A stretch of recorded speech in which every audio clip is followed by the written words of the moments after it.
What are we doing here? What are we doing here?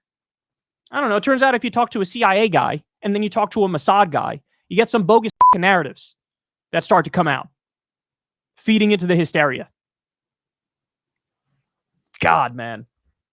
Like I said, might be the strongest Kyle's ever really come against Joe there, basically directly accusing him of feeding into hysteria and platforming establishment hacks, CIA and Mossad. We recently talked to you guys about how Kyle sort of turned on Russell Brand and came out here and admitted he was, not exactly correct to defend Russell Brand a couple of years ago when I believe it was the Daily Beast that published an article going after him, calling him a bit of a useful idiot for the right. Well, Kyle has also taken some flack over the years for defending Joe Rogan, someone whose podcast he's been on numerous times. He's kind of one of the token lefties, I guess, that Joe Rogan invites on once a year to entertain their ideas. And, it's always respectful. I have no problem with people like Kyle going on Joe Rogan. Sometimes lefties like Ben Burgess or Abby Martin go on JRE. And I think it's a perfectly fine thing to do. There's nothing wrong with it, in my opinion, as long as you're not just agreeing with Joe if he says something conservative or problematic or whatever. But Kyle recently has changed his tune a little bit regarding Joe Rogan. He used to defend him quite a bit against most criticisms. But I think with some of this Israel and Gaza stuff, he's sort of changed his tune. And specifically, as we recently reacted to with Rogan inviting on Gad Saad and Mike Baker, the former CIA agent. Not a good look. Kyle, not very impressed, not very amused, specifically because Rogan is one of these people who likes to pretend that he speaks truth to power and is anti-establishment and all this stuff. Can't really claim that if you're having people like Mike Baker on your pod. So funny too, because, just to make the Bill Burr connection one more time, I remember a long time ago, Bill Burr was on the Joe Rogan podcast and Rogan's like, oh yeah, my friend Gad Saad. And Bill Burr's like, what the you have a friend named Gad Saad? And Joe's like, oh yeah, obviously he's like, I don't know where he's from, wherever he's from. And he was like, I don't give a there's not a place on earth where rhyming isn't funny. I've toured all over the world. You say some shit that rhymes, people are going to chuckle at you. Gad Saad. So his parents didn't love him as a child? It just horribly funny stuff. Anyway, that's all. That's what I always That's hilarious. And we reacted to the Gad Saad video the other day. We also talked about that weird video clip where Gad Saad supposedly admitted to being Mossad. We played it for you guys, reacted to it. Seemingly he admitted it in his book. Yeah, and that's what he said in that interview. I have done research since then, and supposedly he claims to have been joking. He says he played along during what was a joke in that interview. So, you guys can decide whatever you want to believe. It didn't seem like a joke in the interview. It was definitely played 100% straight. If it was a joke, inside joke that I'm the no, dude. Yeah. You can. I'm surprised.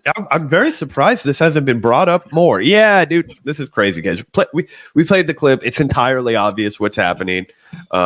He got in trouble for saying the quiet part out loud because he's not as effective of a propaganda artist. Anyway, yeah, the Godfather. Anyway, that's hilarious on him. Anyway, Kyle, like I said, not exactly amused that Rogan chose to invite this joker on his podcast during the absolute siege on Gaza, the extermination of basically an entire population that we're watching in real time, sickening stuff, absolute horrors unfolding on a daily basis. And I think that Kyle is 100% correct to kind of call out Joe Rogan for, instead of talking about that and really condemning it in a serious way, instead pivoting to this fake conversation about anti-Semitism, which obviously is a real thing. Obviously no one would deny that. But what is up for debate is whether or not there's actually this spike in anti-Semitism that's occurring right now, or whether or not that's just kind of a distraction technique being deployed specifically led on college campuses. Now, let's not forget the through line here. Right? What do Joe Rogan, Gad Saad, the Weinsteins, the Sam Harrises, the intellectual dark web, Jordan Peterson, take your pick of the lot. What do they need to stay relevant? What do they just plain have to have for their audience, right? The red meat, the blue-haired liberal on college campuses. Oh my God, the college campuses. Oh my God, look at these 20-year-old kids with no power and a load of student debt. Let's talk about how they're the ones that are undermining our entire society. Let's talk about how they're at the precipice of cultural erosion and the fact that, you know, the American dream has died. These kids with no power, I remind you, right? They need that. That's their whole shtick. That they had that, and then they had COVID, and now people don't really give a about COVID anymore, right or wrong. I know there are a lot of people on the left who get extremely mad when people like me and Gavin just say that nobody gives a about it anymore. I'm sorry, but nobody gives a about it anymore. That's wrong. But we have a whole bunch of problems in this country that force people to just kind of get over it, and they have. So what are they doing now? Oh, it's college campuses again? Okay, great. Now we can talk about how there's hysterical anti-Semitism on college campuses. Meanwhile, as we pointed out in the past, when we reacted to this exact clip of Joe Rogan, he doesn't give a about racism. He doesn't give a about problematic behavior. In fact, he bemoans the fact that you can't do that jokingly anymore, right? Oh, everybody's always overreacting about that stuff. Anyway, this is part of their gimmick. This is part of their, buttering their own bread. They know that when they start, screaming and pissing and moaning about college campuses, that they're going to have an audience of invigorated right-wing divorced dads that just can't wait to talk about, this is why my own daughter won't talk to me, et cetera, et cetera. Exactly. And as I said, usually Kyle kind of puts on the kid gloves when it comes to Rogan. I think you guys are going to be pleasantly surprised here. He goes pretty hard, clearly not impressed. So let's take a look. So Joe Rogan had Gad Saad, am I saying that right? Gad Saad, whatever, on his podcast. And this guy, Gad Saad, he's been like a intellectual dark web adjacent type figure for quite a while. That's how I would describe him. But a lot of people point to this video he made a while ago where he basically kind of admits, like, yeah, I'm Mossad, or I was Mossad, right? For those of you who don't know, that's Israeli CIA. Okay. Kind of sketchy. Okay. But so he comes out and says that. Now, Joe, the episode before this, apparently. By the way, if I was Joe Rogan, I was going to have that guy on, I would at least ask. I'd be like, hey, so, some people have pointed to this clip of you going around. Let's just clear this up once and for all. Is this true? Are you Mossad? Were you Mossad? What the fuck is going on here? I think that would have been a good question. Unfortunately, I don't think it was asked. I think best case scenario, it's kind of like one of those dudes that got rejected from the police academy. It's if he's not Mossad, it's because he's like the Dwight Schrute of Mossad. He's like the volunteer deputy sheriff's department guy where they were like, buddy, you didn't pass the entry. Like, we didn't even accept you. Like, sorry, dude, you're not. And he's like, I speak on behalf. And they're like, you don't speak on behalf of us. We don't even like you aren't about this. You like, go back to your beet farm. Like, you know what I mean? I don't know. Only had on that former CIA agent that he has on all the time. Something Baker, I think his name is. And by the way, even Baker. Joe acknowledges. Former CIA agent. Like, really? Really? Okay. Exactly. So, I don't know, man. You have back-to-back a CIA dude and then a Mossad dude, right? And then now let's get into some of the parts that everybody's focusing on. So, let's start with this. They're talking about anti-Semitism. I couldn't bring myself to listen to the whole podcast, but apparently that was a large part of the podcast, talking about anti-Semitism. And they dropped this gem on us. What's crazy to me is, regardless of how you feel about how the Israeli military and the army is pursuing the war in Gaza, regardless of that, the blatant, just out in the open anti-Semitism that we see today is like nothing I've ever seen before. They have no examples. Like roaches coming out of the woodwork. Play the Like, tape then, what? Joe. Like, you see it Where's the tape of all that? over social media, and it's like, Where are? if this is It's everywhere. Play it.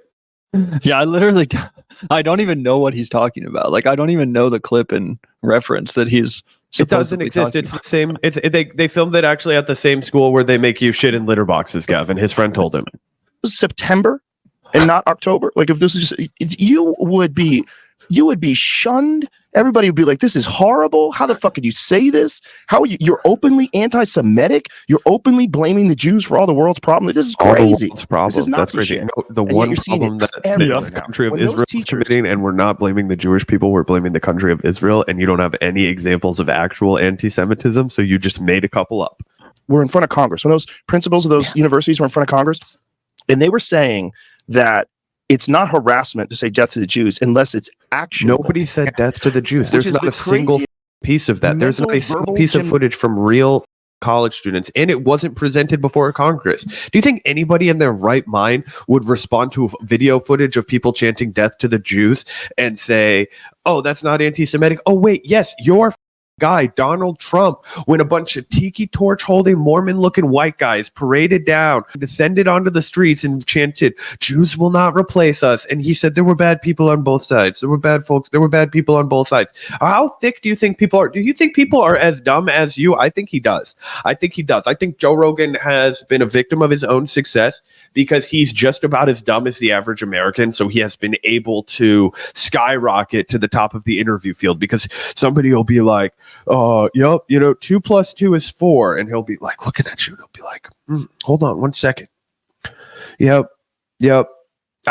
I think I'm inclined to agree with you. That is 4. Hold on. I'm just checking your math on that really quick. And then the American people are like, this guy's really smart. He just checked that guy's math in real time. It's like, yeah, dude, I think you're actually right. Wow. It's crazy how Joe Rogan should keep up with these people. That's crazy. He knows so much about everything. That's crazy. Did you know that he also has a black belt in jiu-jitsu? Gymnastics I have ever heard anyone say that's in that position, in a position of being the head of Harvard. It was so crazy to watch. It's so crazy to see. It's almost like we live in an alternative timeline. Like we entered into a new dimension. Like in our sleep, we woke up, but we're in a new place. So first of all, let's point out, when the head of the universities were making that point, they were literally citing the guidelines and parameters of free speech on college campuses. That is literally what they were doing.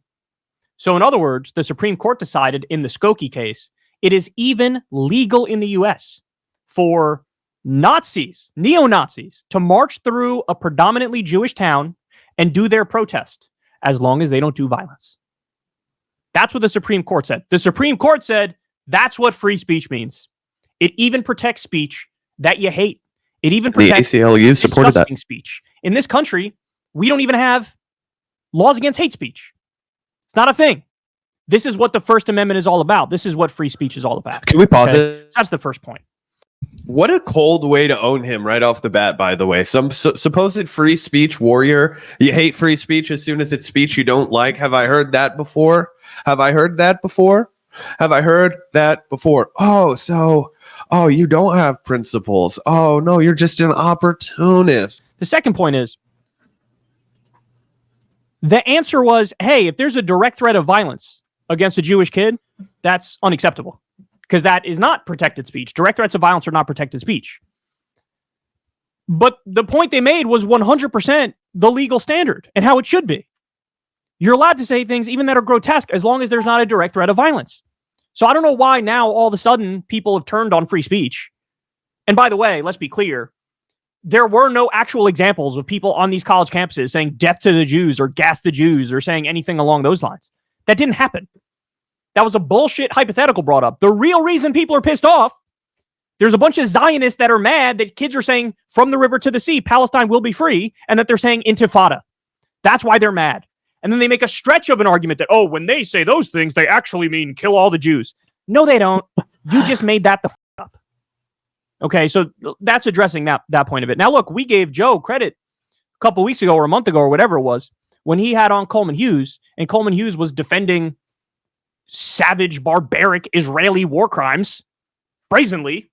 And Joe was like, he wasn't really buying it. He was like, By the way, the other reason why I know that there's not this like insane level of anti-Semitism present at these leftist progressive encampments and protest movement, because it wouldn't stand. I've been to a bunch of leftist protests and shit, and guess what? If someone pulled out a swastika or something, they would get jumped. Like they would get taken down immediately. That's not cool. what the fuck are you saying, man? It's like they're doing a lot of bad shit over there. So we gave him credit for that. But look, on this one, let's keep it real. The whole notion of this massive spike in anti-Semitism, that's totally made up. It's totally made up. The thing that people cite when they talk about this is an ADL report. And the ADL report, there's been an over 300% increase in anti-Semitism since October 7th. Go look at the methodology. Go look at some of the examples they cite. They include people saying free Palestine as an anti-Semitic incident. Their definition of anti-Semitism is now so broad that they include anti-Zionism as anti-Semitism. Well, what's anti-Zionism? Zionism is the belief in the right to a Jewish state, a Jewish ethno-state and theocracy. So if you say, hey, I'm against a Jewish ethno-state and theocracy because I'm against all ethno-states and theocracies, they go, I don't care, you're an anti-Semite. That means you hate all Jews because you're anti-Zionist. So in other words, the ADL is lying. They are lying about this massive explosion in anti-Semitism. Now, by the way, even if you were to say, hey, maybe there's a small increase in anti-Semitism. Well, gee, I wonder why that would be. Could it be because Netanyahu, the head of Israel, comes out and says, we are representing all Jews, and then they do a genocide? If you're saying we represent all Jews, and then you guys go and do a genocide, how do you think some people are going to react to that? They're going to go, oh, you're telling me the Jews are responsible for this genocide. And then there's going to be that reaction among some small percentage, right? Yeah. So the real anti-Semitic position is to say all Jews are responsible for the actions of Israel. They're not. In fact, many of the people leading the movements. And again, that's the actual kind of anti-Semitism that has become prevalent, and the kind of anti-Semitism that I totally would agree there has been a perceivable uptick in. It's become totally mainstream now for people on television just to be like, nope, you're not a good Jew, or you're not a real Jew.